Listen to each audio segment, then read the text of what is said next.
Welcome everyone, and thank you for joining us today. Before we begin today's webinar, Osteoporosis Canada acknowledges the land that our offices, located in Toronto, are on, is the traditional territory of many nations, including the Mississaugas of the Credit, the Anishinaabe, the Chippewa, the Haudenosaunee, and the Wendat peoples, and is now home to many diverse First Nations, Inuit, and Métis. We also acknowledge that Toronto is covered by Treaty 13 with the Mississaugas of the Credit. My name is Tracie Napoli, Director of Fund Development in MARCOM at Osteoporosis Canada, and I will be your cooking demo host today. Welcome to everyone who is registered and who is watching via Zoom, and to those watching the live stream on Osteoporosis Canada's Facebook page. This webinar will provide general information about cooking and food knowledge. It's not intended as individualized health or nutrition advice. If you have questions about nutrition, consult a physician or registered dietitian. Now, during the webinar, we want to hear from you. So if you have questions or comments, just click the Q&A icon at the bottom of your screen, or if you are watching via Facebook, you can enter your questions in the comment section. We will do our best to answer as many questions as we can during the webinar within the time available. Today's cooking demo has 3 featured recipes. It's all about snacks and stuff to have on hand. Osteoporosis Canada works to provide strategies, new ideas, and recipes to help you get the bone-building nutrients needed for bone health. Nutrition is a key component for strengthening and maintaining healthy bones, as well as in the prevention and management of osteoporosis. Calcium, vitamin D, and protein are essential nutrients for proper bone health, and whenever possible, Osteoporosis Canada recommends trying to get calcium and protein through food sources.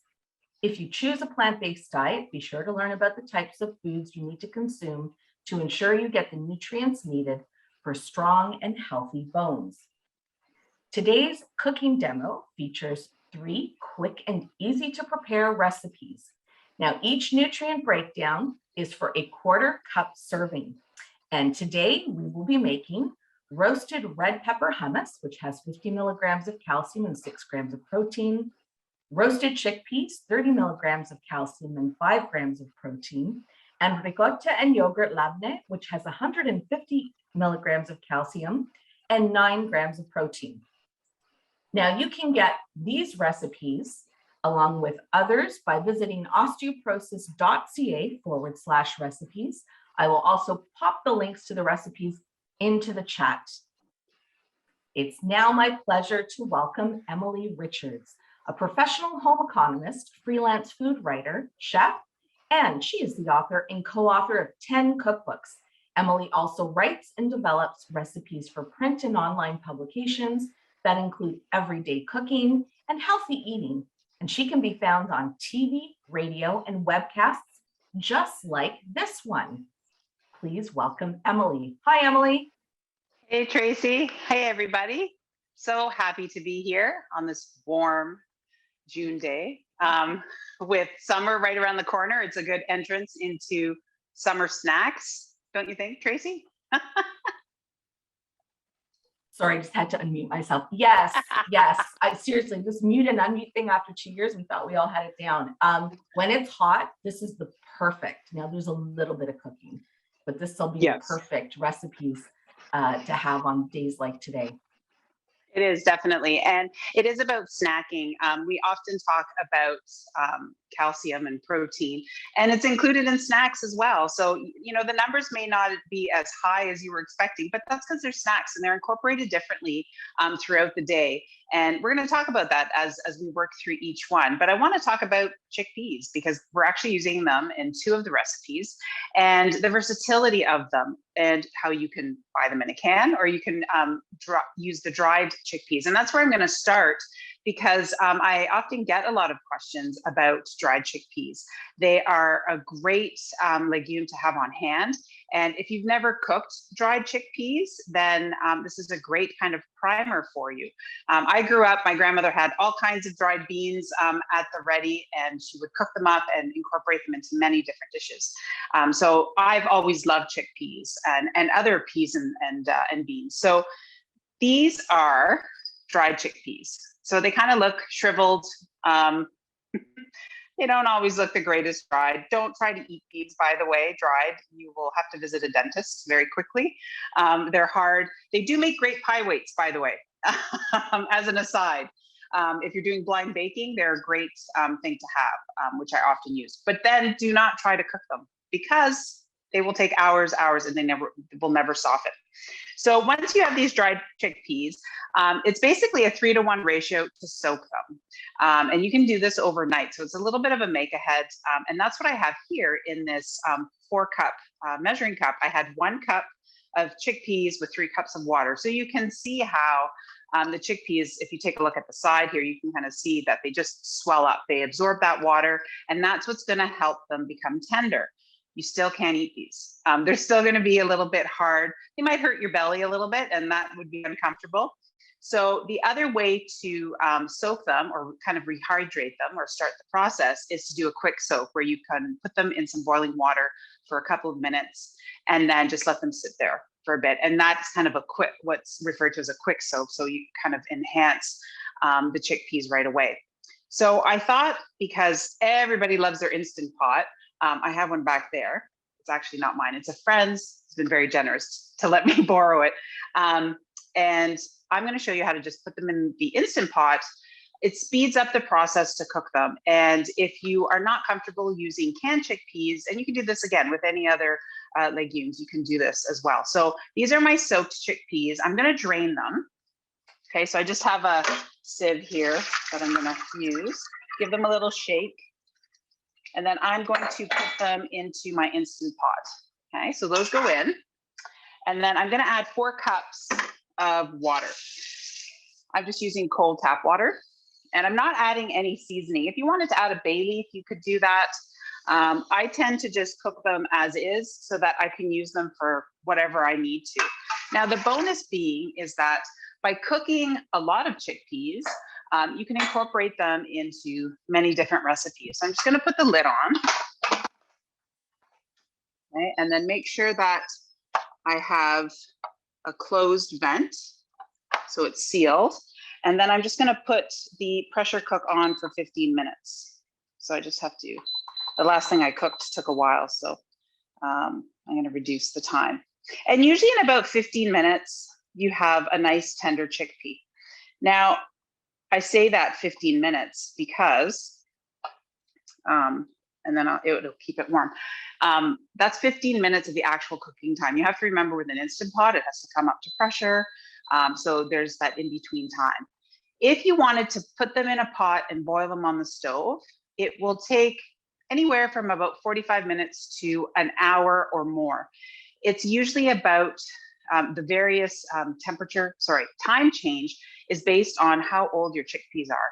So if you have these dried chickpeas, they've been in your pantry for years and years and years, and you haven't used them, they're probably going to take a couple of hours to cook and soften. So if you kind of want to start from fresh, you can go and pick up, whether it's at the bulk store or the grocery store, and they're very cost effective to incorporate into your meals. And as we've seen with Osteoporosis Canada, we like to use them in recipes because of the calcium that they have, the fiber, the protein, and all the other benefits that goes with legumes themselves. Okay, so that's that part. That might be at some point. We might still be here, we might not. And if we are still here, I will show you what they look like. But we're going to start off with roasting chickpeas and a good old can of chickpeas. Another question I get often is, well, what brand do you use, Emily? I just buy what's on sale. That's one of the bonuses of, again, incorporating canned beans into your diet.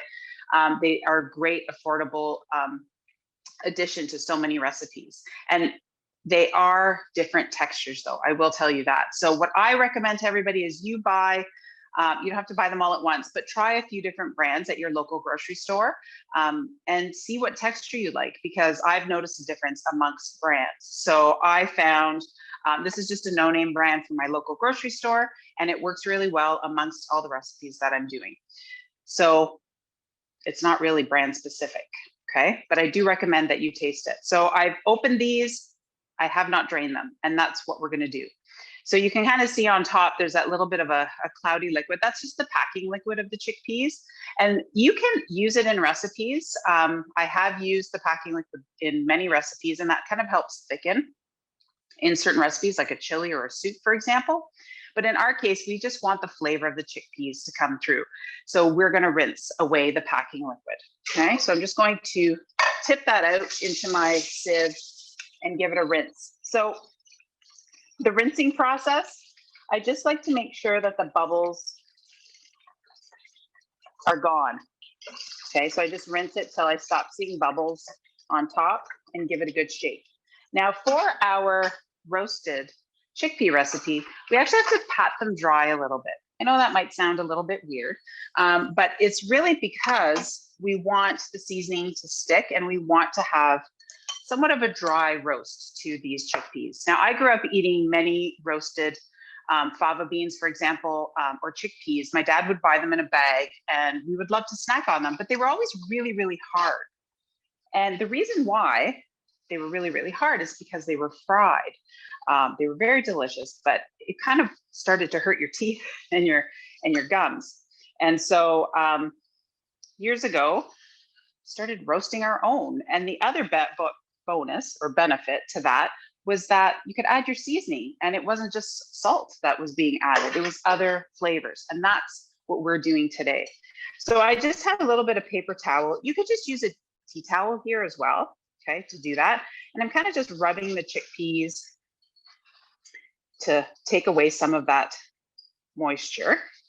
And as you do that, you'll also know that notice some of the skins are kind of popping off.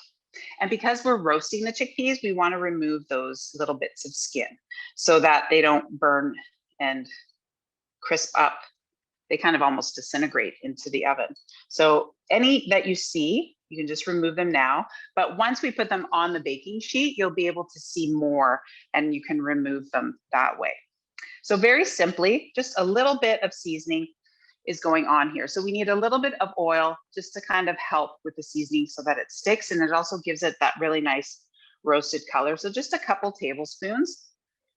Now, the one thing is that if you are cooking your own chickpeas, you could just use 2 cups of those chickpeas in the recipe. Okay, so 1 can has about 2 cups of chickpeas in it. So if you are you decided that you're gonna go and make your own chickpeas all the time, you can base your recipes that call for a can on 2 cups of those chickpeas, okay? So that kind of helps out in that respect.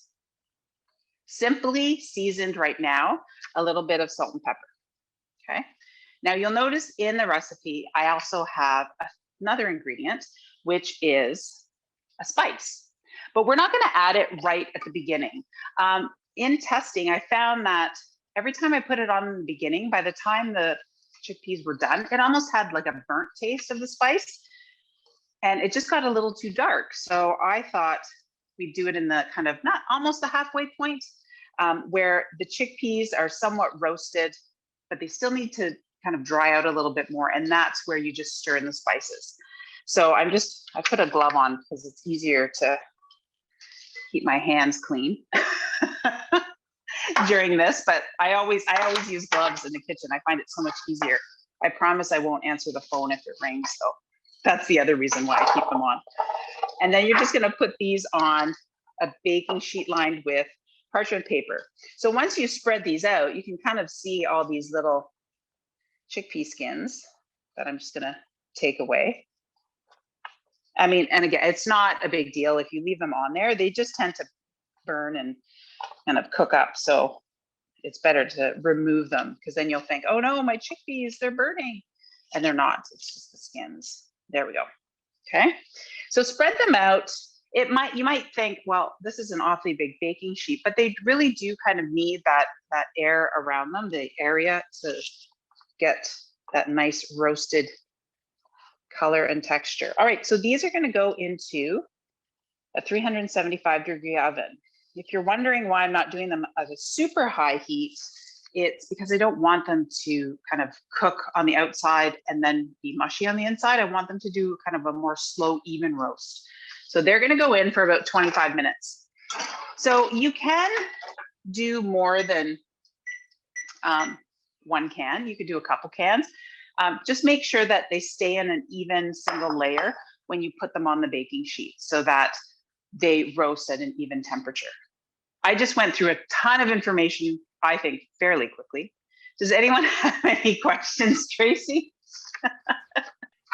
So far, no, but I did want to make note. So the preparation for dried chickpeas is on the same recipe page as the roasted chickpea recipe. So if you're looking for that, you can find it on the website. I put the link in the chat, and we've also sent the recipe out in advance. And of course, we are recording this, so when you get the replay email, you'll get the links to that. I know that, you know, these are really great recipes. We always ask you for your feedback at the end of cooking demos on, you know, recipes you'd like to see, other strategies. And a lot of people often say, I just don't want to cook big meals all the time. I have a smaller household. These do, as Emily said, have smaller amounts of calcium, but also keep in mind, a quarter cup is 4 tablespoons. Maybe for lunch, you want to have more than quarter cup of hummus or roasted chickpeas or the labneh. So they can also be incorporated into other ways, and Emily's going to talk about that. It's also, because we did have a couple of questions, this is vegan, right, Emily? I'm correct? It is. Yes, you are correct. One of the recipes that's not, but the Yes. the hummus and the roasted chickpeas. So if you are vegan or vegetarian, there you go. That's great. I mean, We got you covered. We've got you covered. Yes, exactly. So for right now, but the other thing, oh, look, let me just check our questions. Yes, so I did want to actually make this up. Ruth made a point. She said her son, who is vegan, uses the chickpea liquid as an egg substitute. And I know other people, the chickpea liquid for vegans can actually be used in lots of other applications for other recipes. So yes, you totally. So the name that some people may understand it is aquafaba, which is the packing liquid in the chickpea. There's many cookbooks on it now too, which is fabulous. And you can make things like pavlova and use it as the egg whites. You could use it in souffles so that vegans can enjoy all this deliciousness as well, and they get the benefit of that packing liquid. For our purpose, we didn't need it today, but it is definitely something that if you are cooking or baking as a vegan, you can definitely keep that in the refrigerator. I have had friends freeze it as well. It doesn't kind of turn over as nicely, and by that I mean like it doesn't fluff up as nicely after it's been frozen. That's what they found. But you could definitely keep it in the fridge for a couple of days and incorporate it into the recipes that you normally would be using eggs. And I say that in a general term because if you want to kind of experiment with it, you totally can. But I do recommend, there's some great aquafaba cookbooks out. And actually one of them is Canadian. She's from the West Coast. And there's some great examples of how to incorporate it. So if you kind of don't want to jump in it blind, there's some great available information and recipes that you can use it in. So you don't have to just pour it down the drain. So that's that great. That's great. That's sure. great. All right. So one more thing. Oh, sorry. I was just going to ask, besides chickpeas, could you do this with other beans? Yes. Oh, for sure. I've roasted it. You have to remember chickpeas they're very versatile because of their shape and their density. So something like a white bean, kidney bean, red kidney bean, they're a little bit starchier on the inside. They're a little bit longer. So I have kind of soft roasted them just to enhance their flavor, but I've never kind of roasted them as we're doing with the chickpeas. So think of kind of smaller legumes. Black beans I've attempted as well. They tend to have a little bit more starchy interior, so it doesn't dry. I haven't found, if you have a food dehydrator and those types of things, or if you're deep frying them, they tend to crisp up really nicely. But it is fun to experiment with all these different legumes, because you can just take a little bit of each and put them in the oven and roast them, and then take them out and test them and taste them, because these are great. We're using the roasted chickpeas on our dips and spreads, but they're great to add to salads. If you are making a bowl for dinner and sprinkling some on top. And it's really just, again, you're incorporating the benefits, the calcium in there, the protein, not to mention the fiber that's in there, and you're enhancing the overall dish that you're enjoying it with. So, and that's kind of what all of these have a benefit for. So the hummus in particular, and Tracie kind of led into it.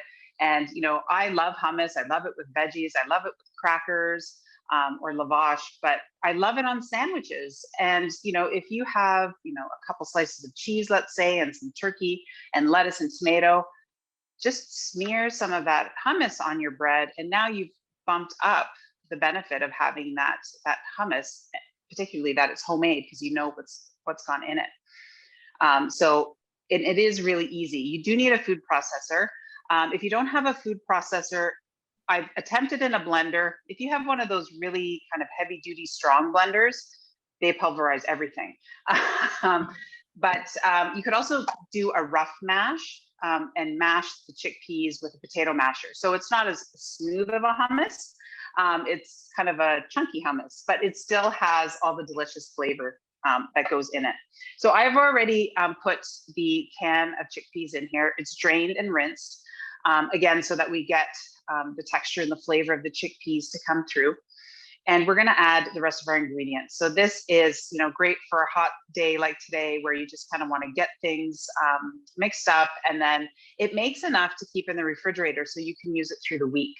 I use hummus as a base of salad dressings, as a dip, as a spread. It's also wonderful if you add a little bit extra oil and spices to it, and you can spread it on chicken and roast it.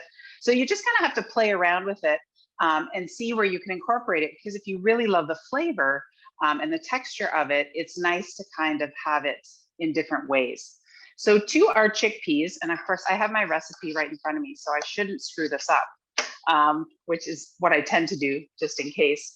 To get that color and flavor from the roasted red peppers, we are using half a cup of roasted red peppers. Now, I happen to roast my own red peppers from the summer, and that's what I'm using today. That said, that doesn't make or break the recipe. There's excellent quality roasted red peppers that you can get in the grocery store. And if you can't find any, you can also just roast your own pepper. Simply done. You can put it on the barbecue if you're outside barbecuing till the outside is nicely blistered, and then take it off, let it cool so you can handle it, peel off the skin, remove the seeds, and then you can use it. So half a cup is about one large pepper roasted. So you could do that. You could also do it in the oven if you wanted to. So the sweetness of the red pepper is really nice in here. If it happened to be a yellow or orange pepper, it would work just as well too. Okay, just the color would change a little bit. Then we're going to use some tahini. Tahini is ground sesame seeds. So this is fabulous because we're not dealing with any nuts, so that it's kind of a versatile spread if you want to pack it in lunches for children, so that if they're going to school and they want a little snack, I know school's almost done, but they're going to need summer snacks for camp, right? And so that's what ends up happening. Tahini is a great substitute. Now, if you wanted to change up, this is kind of more of a classic flavor that I have here with the tahini, with the toasted sesame, but you could change this up. If you love peanut butter, you could use peanut butter here. You could use cashew butter. If you wanted to stay away from nut butters entirely, obviously the tahini would work, but you could also use something like a pumpkin seed butter and use that. Now they are all a little bit thicker than tahini, but they still work really, really well. Okay, so you can kind of create your own hummus. It's like spinning the wheel and figuring out what you want to add into it. Then we're going to add a little bit of ground cumin. Now, the reason why I love making hummus is because oftentimes I have all these ingredients in my pantry or somewhere in the house. The peppers were in the freezer, so I just thawed them. But it's just something that you could whip up if you're having a few friends over and you just kind of want a quick snack that's healthy and light. It is something that you can make fairly quickly. So I'm going to add my salt. just like that. And everything goes in here. So that's the other ease of putting it together. And then I'm going to add some extra virgin olive oil. The reason why I'm using extra virgin olive oil is because I want a little bit of flavor. So you could use any other oil with flavor. Avocado oil, if you love that little bit of avocado flavor, that's quite nice in here too. You can even use a garlic oil if you wanted, or a chili oil if you wanted a bit of spice. But I'm only using a couple tablespoons. So you may have seen hummus recipes that have like half a cup of oil or even more, and they produce a really light and fluffy hummus. Absolutely delicious, no question. I wanted to lighten it up, but without kind of losing the texture of it. So I'm replacing part of the oil with some water. Now, if you wanted to add a little bit more flavor here, if you happen to have vegetable broth lying around in the fridge, you can add some vegetable broth, and that would enhance the flavor as well, okay? And then our last, oh no, see, I'm like jumping the gun. I'm supposed to be already buzzing this up, Tracie. I'm not paying attention. The heat is getting to me. So I'm gonna make a little noise here, or not. It worked when I did this the first time, I promise. This happens sometimes. This is, let's see. Oh, well, maybe not. Tracie, we might not have hummus today. This is live. This is, look at this. This is a live show. Is this a show? This is a live webinar. Look at it. It's going. It's going. We're good. It's going. It's going now. This is real life, right? How often do we plug in the clients and go, who used this last? And why is it not working? And I'm losing my my earpiece. Oh boy, it must be almost Friday. All right, so I did buzz it up. You can kind of see that beautiful color coming through with the peppers. And I like to get in there and kind of make sure that the sides are scraped down so that everything is getting in. And then I was supposed to add the oil and the water, but that's okay. I just added it earlier, but I do need to add some lemon juice, okay? And what I want to do is not add the garlic yet, okay? In the recipe, I tell you to add the lemon juice and the garlic, like pulse it in. But what I'm going to do is I'm actually going to let this run for about 30 seconds. Because I'm not using as much oil, I'm actually letting the food processor do the work to get it really creamy and fluffy without the addition of the oil, okay? So I know sometimes you just want to have this done and you buzz it up and it's not super, super smooth. But if you just give it some time in the food processor, it will become really, really smooth. And the reason why I don't add the garlic in there, and this is something I've done for years and years and years, I learned about it when I worked at Canadian Living in the test kitchen, is just because I don't want the garlic bashed around in there. I also mince the garlic. I'm not adding a whole garlic in there. So basically, it's just going to get stirred up in there. And if you wanted to, you could just stir it in yourself. But I'm just going to add that minced garlic right at the end and then just pulse it in, okay? It's done. It's that simple, that easy, okay? So what I'm going to do is, this is how I love to serve this hummus as a nice big dip or spread. Just kind of get a nice, and I like to use a shallow bowl because then there's more surface area to garnish, because it's all about garnishing. I'm just going to take some and put it, I'm not going to put all of it in. I'm just going to take some of my hummus like that. Okay, this is where you can see kind of the color a little bit better here. And then just kind of push it out, make some waves.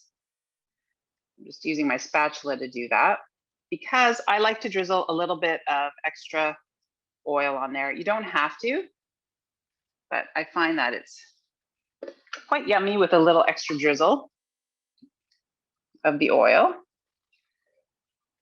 Okay, and then we're going to add our roasted chickpeas, but not yet because I haven't showed you what they look like yet, right? They're still in the oven. Don't worry, we don't have to wait that long. I'm going to show you the roasted chickpeas and what they look like, but we probably will have to check on them to add our spice.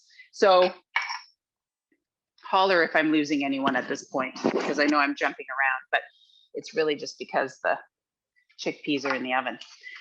You put those chickpeas in your 375-degree oven. You cook them for about 25 minutes. You're going to take them out and you're going to add your chili powder and put them back in the oven. When you do that, you're going to stir the chili powder in. And after about that 15 minutes, you're going to end up with these lovely roasted chickpeas. Okay, so you can see they have that little bit of color on them from the chili powder, and they've decreased in size by about half typically after being roasted. And then you can just tuck them away in a container and snack on them when you want, or as I said, incorporate them into salads, or what we're gonna do is incorporate them onto our dips. So I'm just gonna sprinkle some right onto my hummus. You could also add some fresh herbs to this if you wanted. The hummus is really nice with a little bit of parsley. If you want a little bit more zing, you could add some mint or cilantro would be lovely, or even a little bit of chopped basil would be delicious. Any questions about the hummus? No, actually, it was kind of an overall question that we got in advance. People who are concerned with their sodium.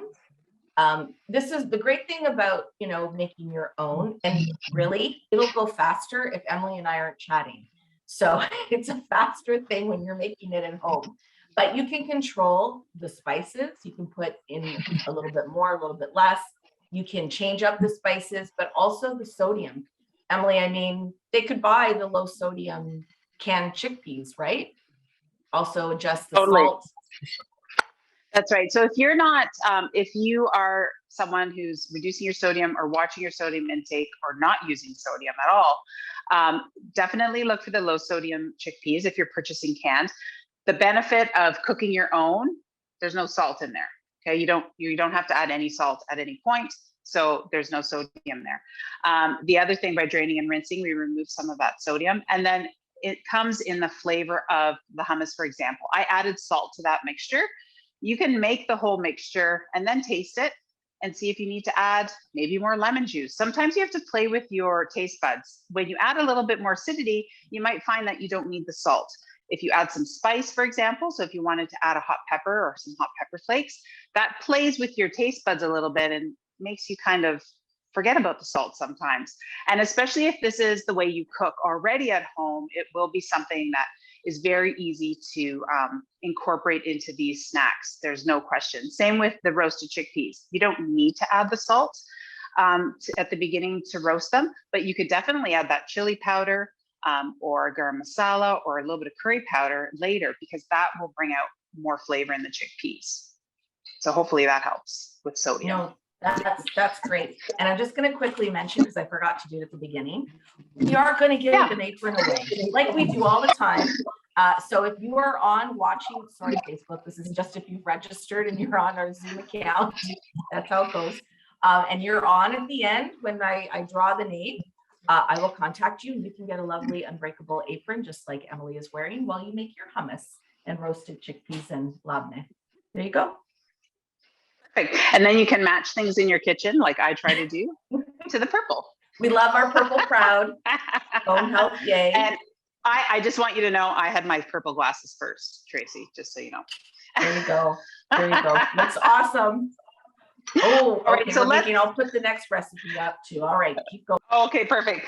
We are making the ricotta and yogurt labneh, which typically labneh is yogurt. So long time ago, I worked with Bonnie Stern at her cooking school in Toronto, and she kept talking about yogurt cheese and how to make yogurt cheese. And it was like the best thing ever. She sold the yogurt cheese makers in the store, and she would use it in sweets and savories and all those types of things. And labneh is basically yogurt cheese. It's that drained, thick yogurt, typically plain, and then you can add whatever seasoning you want to it. So in order to change that up a bit, it's delicious on its own, by the way. If you think of Greek yogurt, it's very similar. It's almost even thicker, if you can believe it, than Greek yogurt. And it happens naturally just by draining it. So you're kind of taking away the whey and keeping those milk solids to get thicker and more luscious. So to change it up a little bit and give it more of like a fresher cheese flavor almost, I incorporated some ricotta cheese to the yogurt. So that's the first step, is mixing together our yogurt. Now I called for a Balkan style yogurt, which typically has no gelatin in it. So you can see it's very loose. And I find that that works really, really well for the draining part of it, because you get a really nice consistency. And then we're going to add, so it's equal amounts, 1 cup of yogurt, plain, and then 1 cup of the ricotta cheese. And then you're going to stir that together with half a teaspoon of salt. Again, you don't need the salt, but this just helps season it. There is a little bit of salt flavor, I think, or I lied, it's 1/4 teaspoon of salt. Thank goodness the recipe's right in front of me. But you'll have the recipe in front of you too. And then just give this a stir. So the ricotta does have that little bit of salt in it as well. And then just stir those up. You can see it's kind of runny when I'm stirring it and loose. So this would make a very good spread. It'd be a great dip because of the ability to dip into it, but it's still quite runny. So what we want to do is drain it. And you don't need anything fancy, although if you do have a yogurt drainer, definitely use that. I don't have one anymore, but I use this. It's a fine mesh sieve and a coffee filter. And if you don't drink coffee, a fine mesh sieve will work. I promise you. You could also use cheesecloth, okay? And just kind of line it in there and then pour this in. So this you do have to do ahead. This part is a little bit of the preparation for this spread, but I promise you it's worth it because the texture that comes out is phenomenal. I love it. And it's, again, it has that versatility to be enjoyed on its own or incorporated into different things. It's great, for example, in a pita with lettuce, tomato, and some of the hummus as well. If you mix the two together, I absolutely love it. So this you're gonna do ahead of time. You can cover it, tuck it in the refrigerator. And it is really best if you can do this overnight. If you can't, it's not the end of the world. Do it for at least a couple of hours. I'm just gonna switch one in and one out because I did get it ready ahead of time, okay? So if you take a look in the bottom of my bowl, okay, that's the way that has come out. And this is our thickened labneh. So I'm just gonna grab another spatula because that will probably be the best for me to come out. So what I'm gonna do is, and this is why I like kind of using the coffee filter, is if I can grab the edges, I'll just lift it just like that. So see how thick it is now? And you just kind of, so it's more fresh cheese like, oh, the Instant Pot went off. So let it beep. I'm gonna give it a beat or two and then I'll let it vent. So that is our labneh mixture. And you can just enjoy this on its own, by the way. Same way I was talking about the hummus as a spread, you can add this onto things and you kind of do actually need to push it out because of its thickness. Okay, and I'm kind of gonna do the same thing because we are gonna add some color and flavor to this. Now, if you wanted to, you could actually take this mixture if you were making dessert and fold in some whipped cream and fresh berries and serve it as dessert. Who would have thunk it, right? It's so delicious. Okay, so I'm just going to, again, do my little waves in there. And then we're gonna add some color, crunch, and flavor. So I always have dried cranberries at home. I love incorporating them into so many different things. I'm gonna sprinkle those around. This could be any dried fruit. Dried apricots are lovely, dried blueberries, whatever you might happen to have. Raisins even, okay? Some pumpkin seeds. They could be toasted, untoasted, sesame seeds. If you love nuts, this is delicious with sliced almonds, pecans, and that really adds a nice crunch to it, okay? But this is meant to be kind of a more savory version, hence the salt addition. And then guess what we're gonna add? Some more of our chickpeas, because we want that big crunch from our roasted chickpeas on there. And this looks really pretty too. This is wonderful served with some flatbread or even just some baguette slices. I love kind of that smeared on. Or crackers, rice crackers are always really good with it. And then I'm gonna do a little drizzle of oil on here as well. Okay, just a couple tablespoons. You don't need very much. And then here's where you have an option. I'm going to use some sumac on top. And sumac has that nice, almost lemony flavor to it with a little bit of saltiness. And it also has a little bit of a crunch. Now, this you can get, this is just the PC brand, so you can get it in most larger grocery stores. And in the smaller grocery stores in international sections where they sell the spices, sometimes they will have the sumac.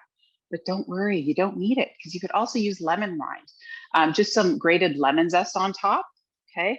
And that really brings out the brightness in this dish, because this has like a lemony zip to it, the sumac, and so lemon zest would do the exact same thing.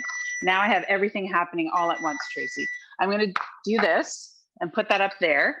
The roasted chickpeas have their first roast done. So what I'm gonna do is take those out, and I'm gonna show you how to stir in the chili powder. Which, you know, it's not gonna, but I'll show you, this is at 25 minutes, what it looks like. So they still kind of look plump. This is the finished one, just to kind of show you the difference, how they're a little bit smaller in size. So at 25 minutes, this is when you're gonna sprinkle on, I'm using the chili powder, but you could use any spice mix really that you love. Even a simple Italian seasoning or just some dried oregano would be lovely. And then give it a stir. Okay, so try to make sure that your chickpeas are all covered with the spice. And then they're gonna go back into the oven for 15 minutes. Okay, just like that. And again, try to make sure that they're not on top of each other. And then into the oven it goes. And I'll put the timer back on. And what I will do is vent that Instant Pot, because maybe if we have a few questions, if that steam goes through, I can show you what the chickpeas look like. Absolutely. So let me ask you a question about the Instant Pot. So I don't have one. So if you don't have one, how long would you just boil them in water? Yes. So just in a pot, and again, you can use roughly the same amount of water, but you could use more in a pot, because really you're just boiling them. It's better to have more than less, because you don't want to boil it dry, because the chances are that they may not actually be cooked properly at that point. So just, you know, if you have a stock pot or a larger soup pot, put your soaked chickpeas in there and boil them. And then once they don't have to be like a rolling boil, just kind of simmering gently. And you can let it boil for, check it at 45 minutes. Again, it's just kind of the age of the chickpeas sometimes. But usually within 45 minutes to an hour, you have nice tender chickpeas. If they're taking longer, do not worry, because that is a possibility that they could take longer. So it's not something that you should worry too much about, because worrying doesn't help. I've learned that. Well, no, that's great. I've also learned if you don't boil them enough, you're going to have crunchy hummus. So I did that because I was rushing and I thought, oh, they've boiled long enough. And no, they had not. I still ate it though. It was still fine. It's just a different texture. But that's right. There we go. Oh, let me just see. All right. So yeah, I'm going to bring these out. So they're still in the water. Oh, I don't know. Can you see that with all the steam in there? But look at that. Those were those soaked chickpeas, and there's still water in there. I'll lift some up. I don't have any more strainers, so I won't drown it. I won't strain it, but I'll lift some up to show you. So see how nice and plump they are? And there's no salt. And that took as long as we were here, actually less time, right? And you can taste one. They are really hot. Ow. I'm gonna taste one. They're nice and tender.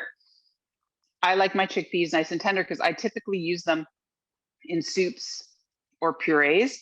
If you want them a little bit more solid, you can cook them a little less time. And all kind of pressure cookers are slightly different. I found for mine, the 15-minute mark gave me the texture I was looking for to make things like hummus. You could go to maybe 12 minutes if you wanted to roast them. But again, I would recommend that you do a batch as a test run, and then go from there to see how the timing works and the texture that you're looking for as well. That's super. And somebody just asked if they can watch this. Yes, everyone who's registered will get the replay version of this webinar, but also you'll be able to find this and other webinars that we've done on the OC Replay webpage. And I apologize for the darkness. I have 4 lights on, but you wouldn't know it in here. So sorry, it always looks like I'm in a cave. All right, I'm just gonna let everybody know how much they get from. So this was 1 cup of dry chickpeas that I soaked. Okay, and then now they're cooked.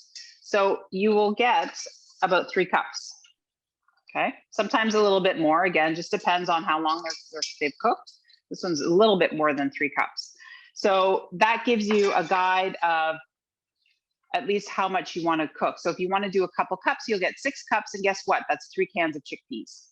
Okay, so just to kind of give you an idea where you might save a little bit of money too, which is always nice.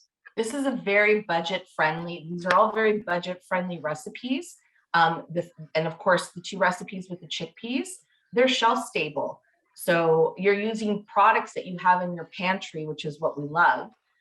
So when you find them, cans of chickpeas on sale, same thing with the dried chickpeas, you can buy them. And then whenever you want to prepare, you can do that.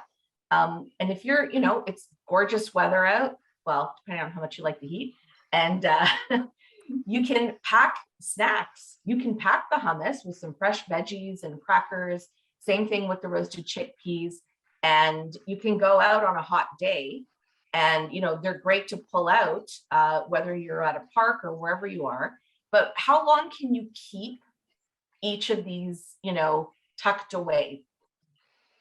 Good for about a week, couple weeks. I've kept the hummus in the fridge with no issues for a couple of weeks, because I've made it not for anything other than to have hummus in the fridge. And I'll be honest with you, I'm about the only one in the house that eats it. So for 2 weeks, it was fine. I just stirred it up every now and again just to kind of refresh it a little bit, but it was fine. And the labneh, if you just make the labneh without the addition of everything, you can keep that in the fridge easily for a week.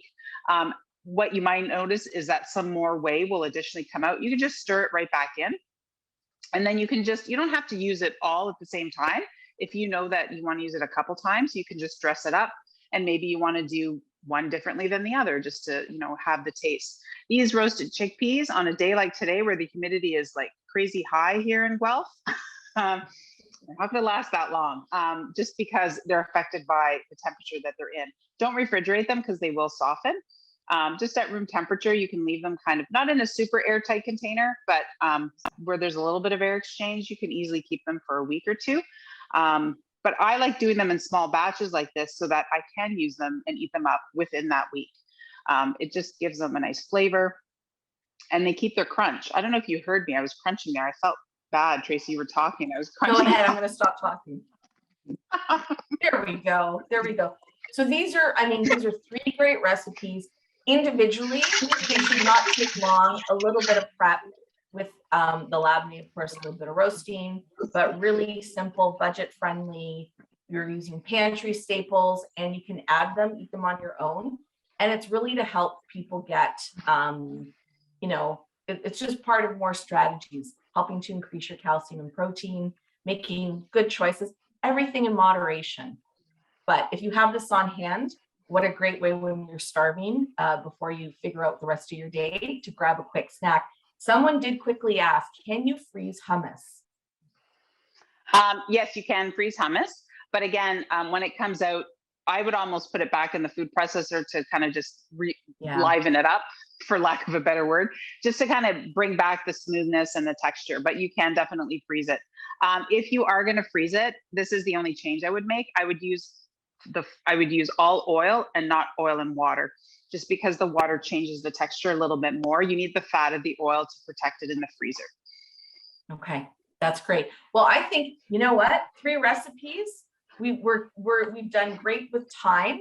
I'm gonna share who has won this unbreakable apron, and I hope I pronounce his name correctly. It's Peter, M-O-G-K. I'm not even going to try it. And Peter's from Brantford, Ontario.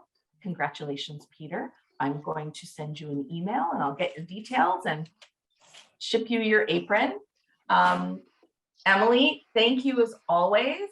I'm just going to share, all the buttons here. There we go.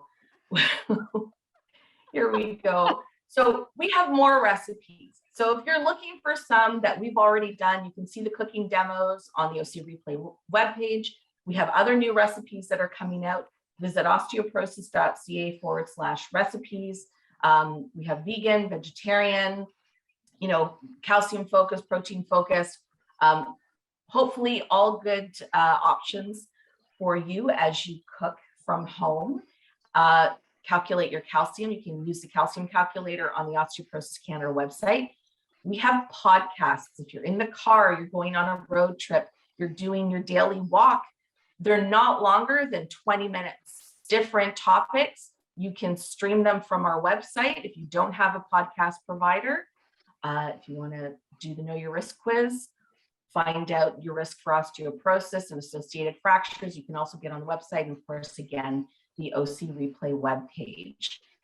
We want to thank you. Now, after every webinar that we do, we send out a survey, and I just want to let you know how valuable the information is that you share with us, because we're always looking to improve our programming and give you the resources that you need to make bone health a priority and to manage your osteoporosis. So please take the time to fill out the survey, and we like to share it with our partners who help support our activities. That's also great. You can subscribe to our newsletter. That way you get the invites to the webinars first off, and you can subscribe. We have a lot of new programming coming on. You can follow us on Facebook, Instagram, and Twitter. Again, Emily, thank you as always. Stay cool. Everyone, stay well, happy cooking, and take care. Have a great one, everyone. Bye-bye.